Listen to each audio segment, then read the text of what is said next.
Masih bersama kami pemirsa di Apa Kabar Indonesia Siang, kita ke informasi selanjutnya. Di mana 6 orang anggota sindikat perdagangan bayi berhasil diringkus tim Opsnal Polsek 50 dan Satreskrim Polresta Pekanbaru. Ya, pelaku ini mempromosikan penjualan bayi melalui akun TikTok. Jadi saya kompromi sama keluarga, saya menyerahkan minta tolong sama Bu Bidan Erni. Suaminya kemana? Ini suami saya. Kami udah kompromi karena kami nggak punya biaya persalinan. Jadi habis saya persalinan, saya dikasih 5 juta, saya tinggal di rumah Ibu Erni. Bahwa ini bukan hanya 6 atau 1 bayi ini masih banyak belasan bayi yang sudah dijual oleh para tersangka ini. Di dalam handphone ini ada grup pejuang garis 2 ya, di mana grup itulah yang sangat banyak sekali indikasi penjualan bayi di situ. Selama beroperasi, sindikat ini telah menjual puluhan bayi. Transaksi terakhir yang terlacak dari ponsel pelaku, 6 bayi terjual. Untungnya, bayi terakhir berhasil digagalkan petugas.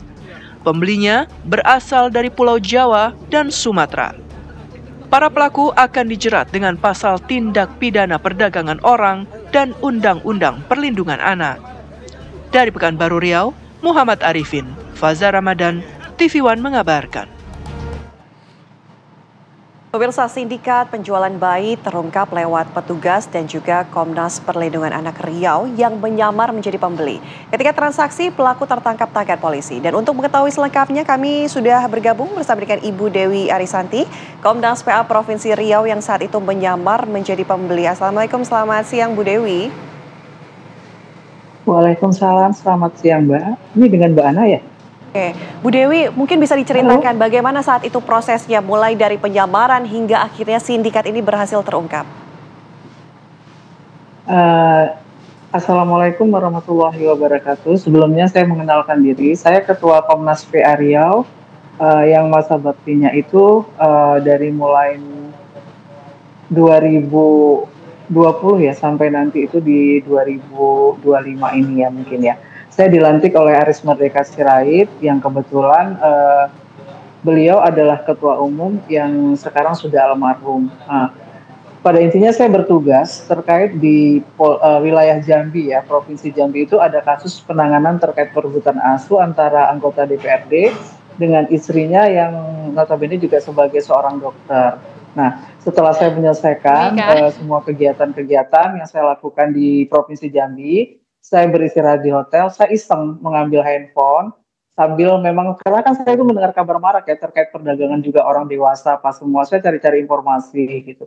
Nah, tanpa saya sengaja, rupanya di handphone itu ada penawaran di situ. Penawaran itu terkait mengenai bayi ya, di situ yang berbunyi, yang mau baby daerah Medan, yang siap biaya finansial berkabar. Nah, akhirnya saya mengecat. Setelah saya chat itu dia menjawab ke saya, oh iya Bu, kenapa?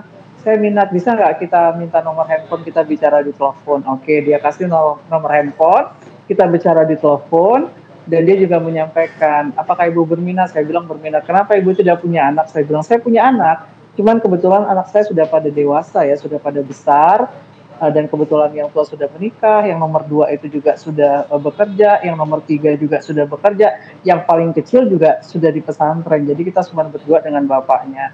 Sampai dia menjawab, apakah Ibu seorang muslim? Muslim. Ibu amanah? Insya Allah saya amanah. Terus kapan kira-kira saya bisa melihat bayinya? Dan bayi itu anak siapa? Saya bilang gitu. Apakah orang tuanya susah, sudah meninggal dunia atau apa? Dan nanti sistemnya juga kalau pada saat ingin mengambil bayi tersebut, adopsinya seperti apa? Saya sempat mempertanyakan, cuman beliau menjawab, oh ya Bu, nggak apa-apa, gampang, tidak dipersulit, boleh Bu. Ya, oke, saya bilang siapkan. Sampai akhirnya besok, saya tanya lagi, bayinya itu di mana? Karena dia juga mereka saya terus ya. Bayinya sekarang berada, posisinya itu di rumah sakit Bu, karena mereka belum bisa keluar. Ya udah nggak apa-apa, kalau memang oke, biar anggota saya yang mengurus di sana. Dia jawab tidak usah Bu, karena ini ibunya harus keluar juga, karena kebetulan ibunya pendarahan. Ya udah nggak apa-apa, saya bilang gitu kan, gimana lah biar bisa keluar bayinya, saya bilang. Terus atau gini lah Bu, tunggu dulu lah katanya kan, karena kayaknya ini belum bisa keluar. Sampai dia juga mengirimkan foto keluarganya yang berada di rumah sakit. Saya tanya rumah sakit apapun, dia tidak menjawab, padahal saya tahu itu rumah sakit PMC ya, belakang dari taman rumah sakit ya.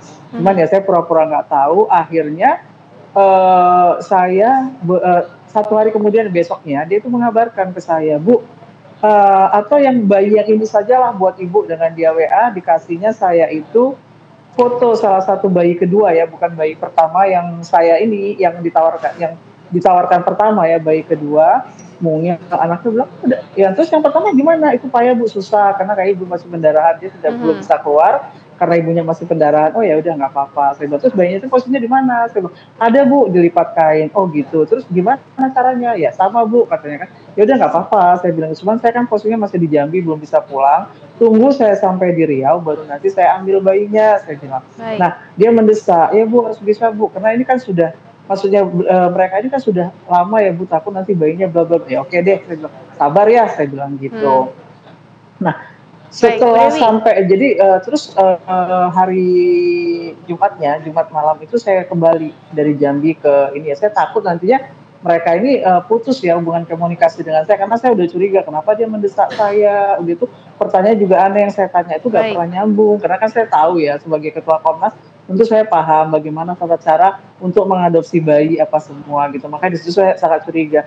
Akhirnya saya itu sambil pulang, anggota saya itu memposting beberapa foto kegiatan saya di Jambi. Nah dia sempat menelpon saya, Bu, ditanya lagi, Bu aman nih?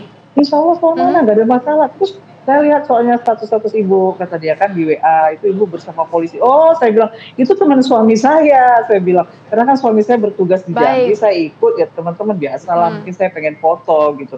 Tapi mereka tidak tahu kalau statusnya ini saya sebagai ketua Komnas pada saat itu. Nah, akhirnya saya pulang, setibanya saya di Pekanbaru. Ini tadi sempat, ya Bu Dewi, baik. Ibu, iya, ini tadi Ibu sempat mengungkapkan kalau ada rasa curiga, ini sudah dari berapa lama Bu Dewi? Saya dari mulai pas hari besoknya ya ditawarkan bayi kedua, itu saya sudah curiga gitu. Maksudnya kok segampang itu? Yang pertama aja belum selesai dengan saya, pertanyaan saya belum dijawab gitu. Kenapa kok dia sudah berani menawarkan bayi kedua gitu? Kayaknya segampang itu gitu kan. Langsung saya bilang ini pasti ada sesuatu nih dengan suami saya, ini pasti perdagangan bayi, human trafficking gitu. Tapi nggak apa-apa lah, saya bilang kita tindak lanjutin lah, ini mudah-mudahan cita-cita saya terkait ingin membongkar sindikat perdagangan bayi berhasil. Saya bilang oh iya, kata suami saya. Nah makanya setelah saya pulang itu nyampe saya di Pekanbaru itu jam 6.30 ya, 6.30 saya nyampe, saya sarapan dulu. Udah itu saya mandi, dia menghubungin, Bu gimana, kapan mau dijemput Bella? Saya bilang, saya baru sampai loh dari Jambi, tentu saya mandi dulu, istirahat dulu, atau nggak bisa Bu, kasihan bayinya sudah menunggu, bla bla bla bla.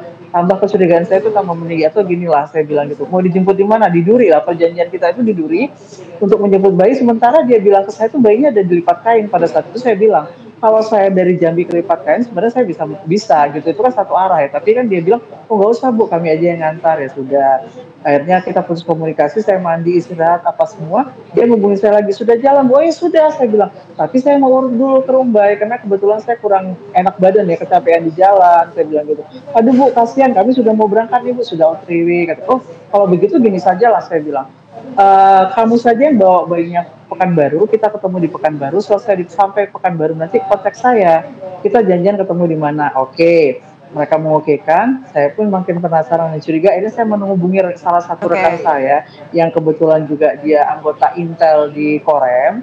Kebetulan dia juga di ini Kang Dadang masuk wilayah Riau. Saya bilang, Kang, izin nih kayaknya saya ada nih kecurigaan terkait perdagangan bayi, human trafficking. Saya bilang, kebetulan suami saya ini capek, dia nggak mau ikut. Gimana Kang kalau Akang ikut serta dengan saya untuk menerebek ini, sekaligus akan menyamar sebagai suami saya. Oke. Datang, akhirnya kita buat janji lah, dia telepon, di mana Bu, kami sudah sampai. Tapi pada saat itu saya nggak tahu nih, yang menawarkan ini kan semua mengatakan kondisinya di Sumatera Utara. Nah maka tiba-tiba dia sudah sampai di Duri gitu ya. Saya pun bingung, tapi saya sudah, itu saya abaikan. Yang penting ini bayinya dulu sudah adalah, kita bisa ketemu dan di tangan kita. Sampai sesampainya dia itu di salah satu kafe ya, yang di jalan di Bu Dewi? Ronggo Warsito, itu ya, halo? Halo? Halo? Oke, Bu Dewi, kondisi bayi tersebut seperti apa saat ini? Kemudian apakah ada kemungkinan untuk dikembalikan kepada kedua orang tuanya? Pada intinya, karena ini masih situasi pengembangan ya, penyidikan itu masih dalam tahap pengembangan penyidikan.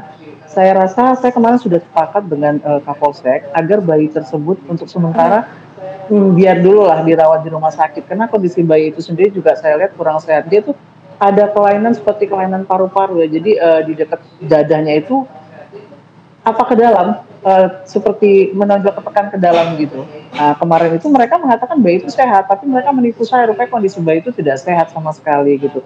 Menurut keterangan dari dokter yang disampaikan oleh Kapolsek kemarin, katanya itu ada Oke. kelainan yang saya juga kurang ini ya, karena saya belum lihat kembali, mungkin ini hari nanti saya akan coba melihat karena bayi itu sudah Baik. dititipkan ke rumah sakit umum ya wilayah Riau. Oke. Baik.